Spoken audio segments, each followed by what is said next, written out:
This specific Pesach I'm very excited about because I'll be with my family again. Last Pesach was the first time in my entire life that I had not been able to do Pesach with my family because of COVID.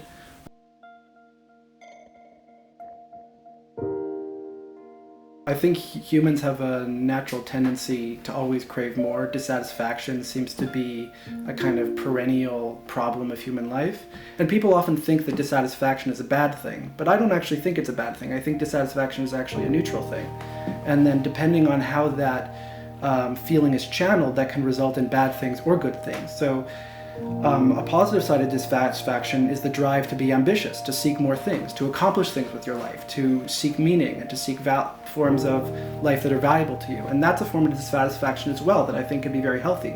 On the other hand, there's an unhealthy form of dissatisfaction, which has to do with a total inability to get value, to appreciate what you have, and to get value of what the things around you. And I think healthy human life is about striking a balance between the positive side that pushes you to strive for more, and the negative side that makes it difficult for you to appreciate what you have.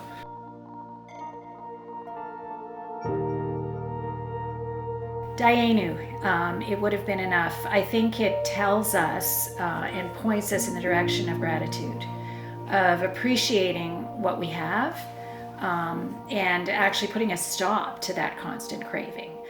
I kind of think of the craving for more and different and better as a thing that causes a lot of pain in life. It's the thing that prevents us from being grateful for what we have and for saying it's enough. And I think what we need to learn, especially as adults, is how to be satisfied with what we have, which is not that we need to stop the process of self-improvement, because when it comes to that, there's never enough, right? That process is never finished.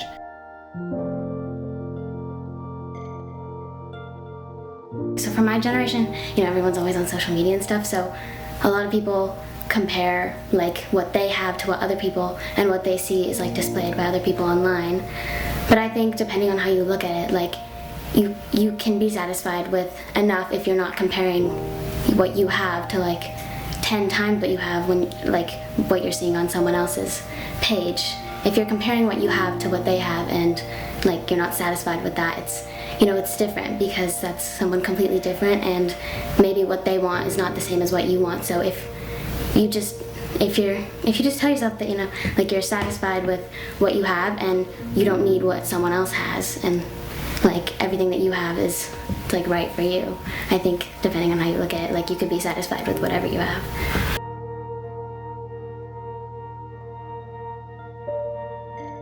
I think a huge piece of it is like community that we're missing.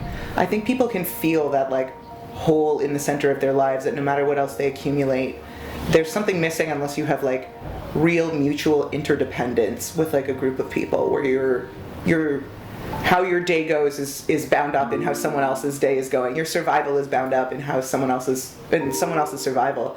And without that, accumulating achievements, accumulating stuff, material goods, like unless you're sharing it with a community, I think feels very unsatisfying for a lot of people.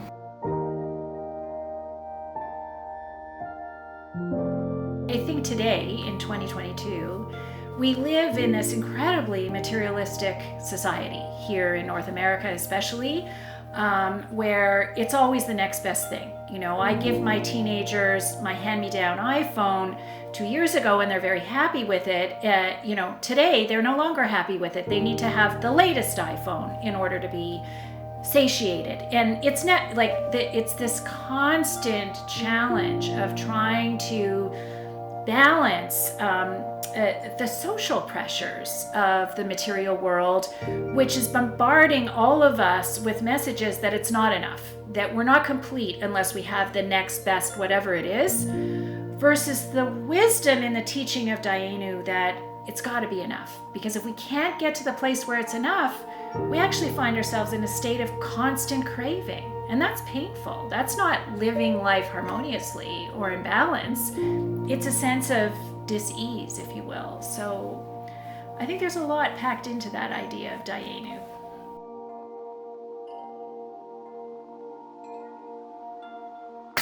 So my favorite thing on the Seder plate is actually the egg. And I find it a very feminine symbol.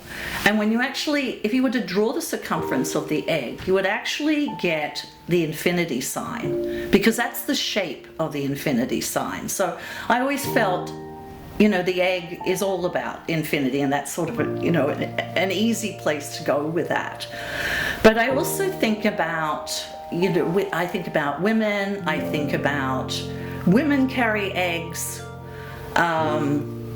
I think about the fact that at 20 weeks in utero, a female child has all her eggs that she is actually going to be born with, which is amazing. So when you're inside, as a girl, when you're inside your mother was inside of her mother. And it goes on and on and on. So there's that whole connection through the eggs, from generation to generation, and the eggs. I just find that incredible. That's incredible. Yeah.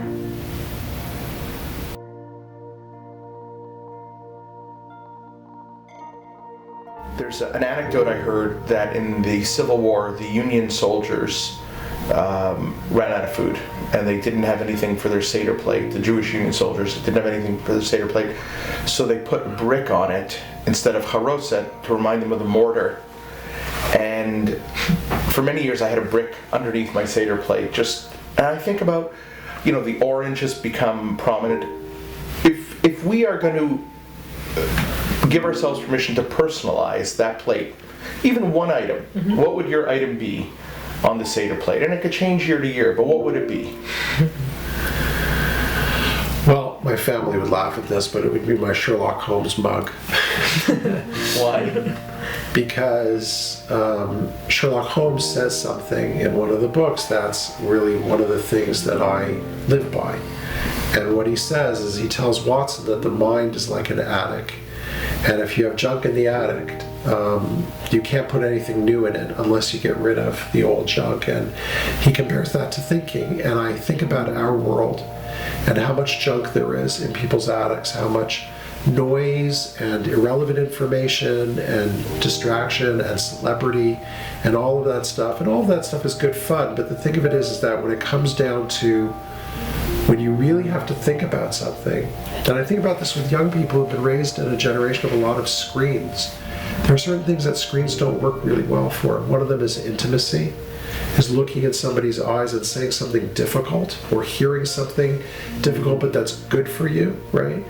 So I think about Holmes's attic, and I think about how, for me, if I had that on my plate, it would remind me, keep it real, keep it essential, keep it thoughtful, and measure your time, because it's not unlimited.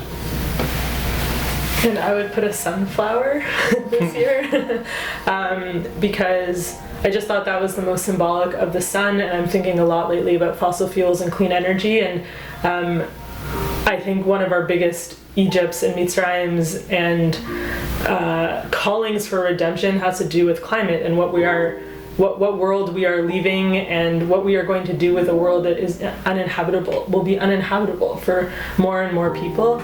And it's time to get the heck off of dirty energy, and really to start thinking with imaginations that are so much bigger than whatever we've been using to think so far up until now. So the sunflower. And how about you? Every year it kind of changes. Last year I had a mask, but it's interesting. I was looking at what I had said about the mask and how it was a symbol of oppression, and I realized that from the beginning of COVID till the end, using that term changed completely, right? We felt personally oppressed, and then it was the system oppressing us. So they weren't the same things anyhow, and we're going to edit that. But on my Seder plate, I think this year I'm going to put a cell phone. Turn it off and put it on the plate. And break it? No, it doesn't have to be broken, because truly I think everything that is represented in that device is the combination of slavery and liberation. It can be either one depending on how you use it.